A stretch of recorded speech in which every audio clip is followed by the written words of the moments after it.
Welcome everyone. Welcome to Mastermind with Dr. Joel. Good to have you join me. Give me a wave, give me a thumbs up, drop a comment in the comment section down below.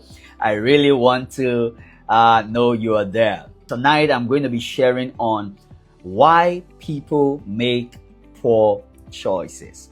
Why people make poor choices. So please share the link with someone, invite someone to join in. It's going to be an interesting evening or afternoon, depending on where you are joining from.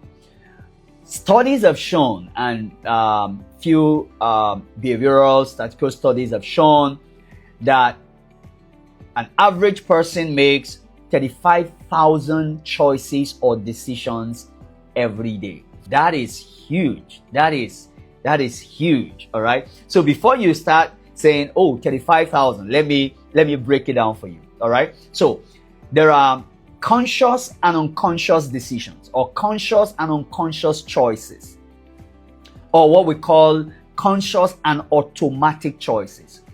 The conscious choices are usually between 1 to 5,000, but your automatic choices are more. So your automatic choices are about 30,000. Okay, so when we talk about conscious choices, this is made up of your major and minor choices.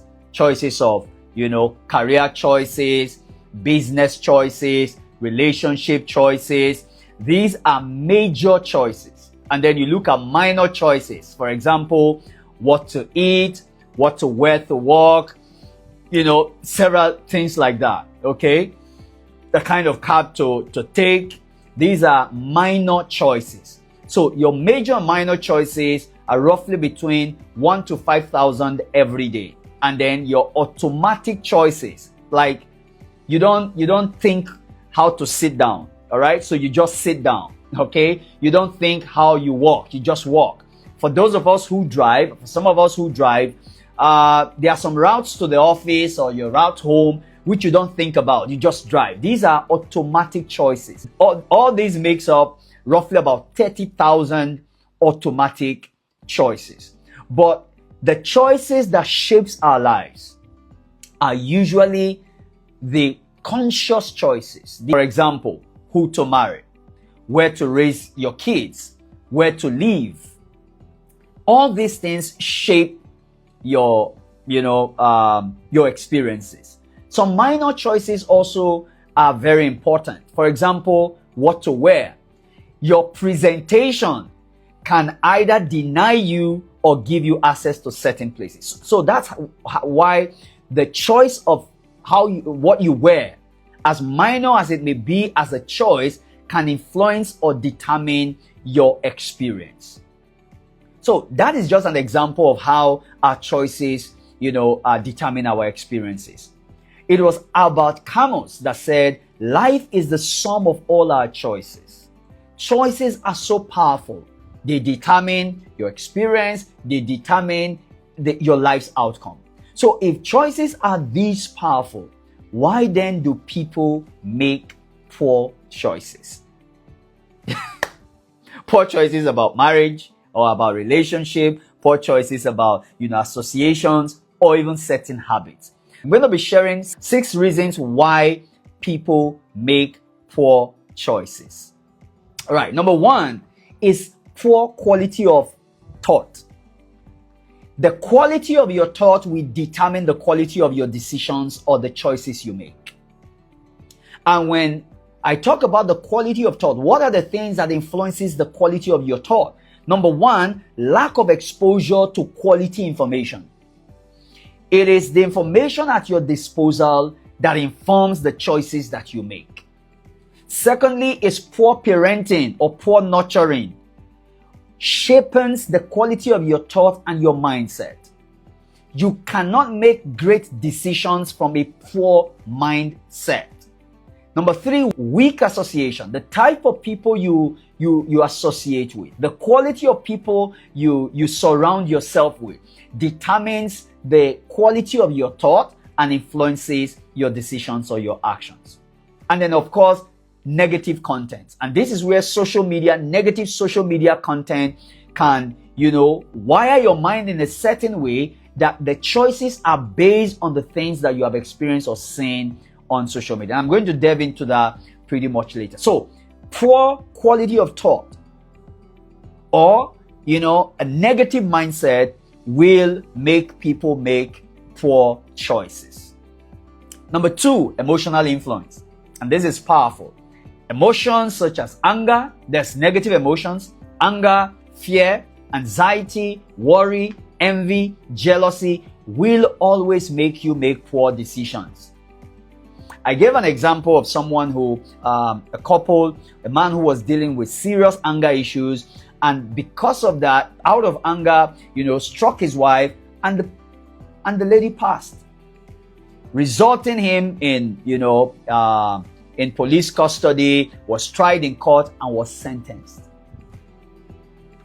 Negative emotions will make you make poor choices. That's number 3, pressure and stress.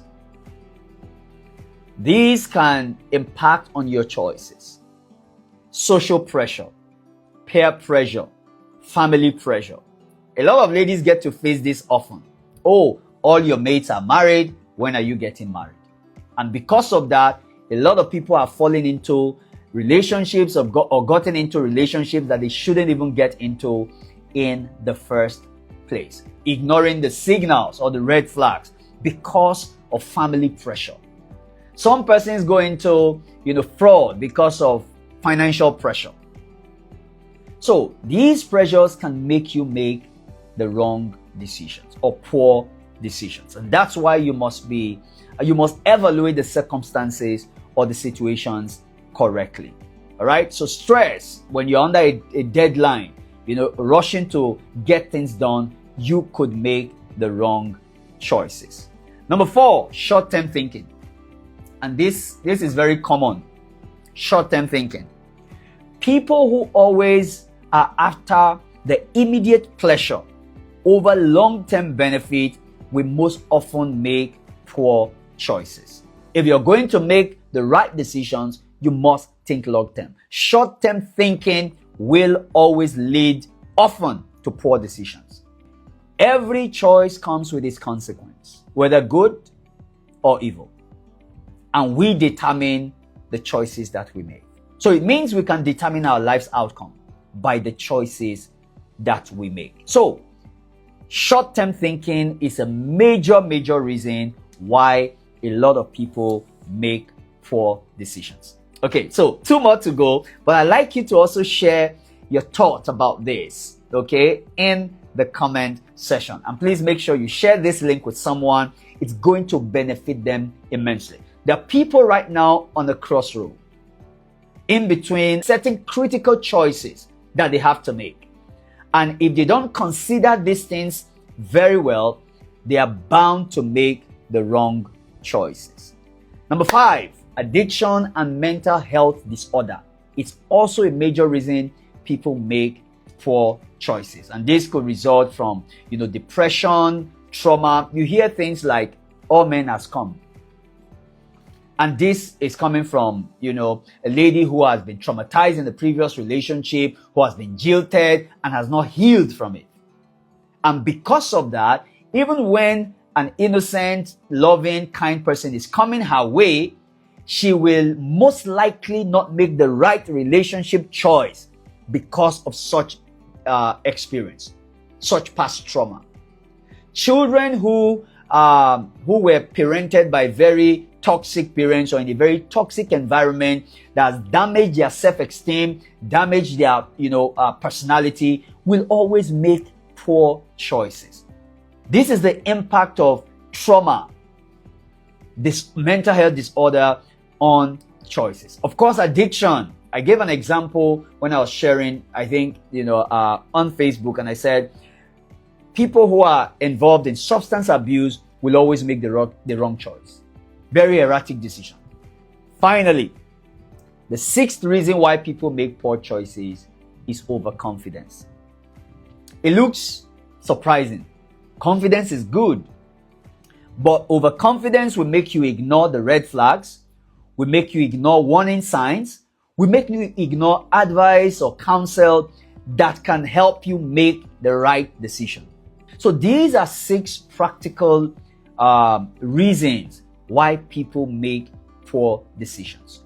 Poor quality of thought, as I mentioned, number 1. Number 2, emotional influence, such as negative emotions, anger, fear, anxiety, envy, jealousy, lust. These will influence your decisions and most likely lead to poor decisions. Number 3 was pressure, peer pressure, societal pressure, family pressure, financial stress could make you make the wrong decisions. Number 4, short-term thinking, always looking for immediate pleasure, immediate satisfaction, no delayed gratification, not thinking things through will make you make poor decisions. And of course, addiction and mental health disorders, as I've highlighted, depression, trauma, substance abuse will cause poor decision making. And then finally, overconfidence. Overconfidence will make you turn a blind eye or ignore red flags, warning signs, ignore counsel or good advice that can help you make the right decision. So these are major reasons why people make poor decisions. Next week or in my next video, I'll be sharing on how to make great decisions. And I hope you keep a date with me. Okay, so please do well to also drop your thoughts on this subject in the comment section if you can. Share the link with someone. And if you're just interacting with my video for the first time, click the follow button.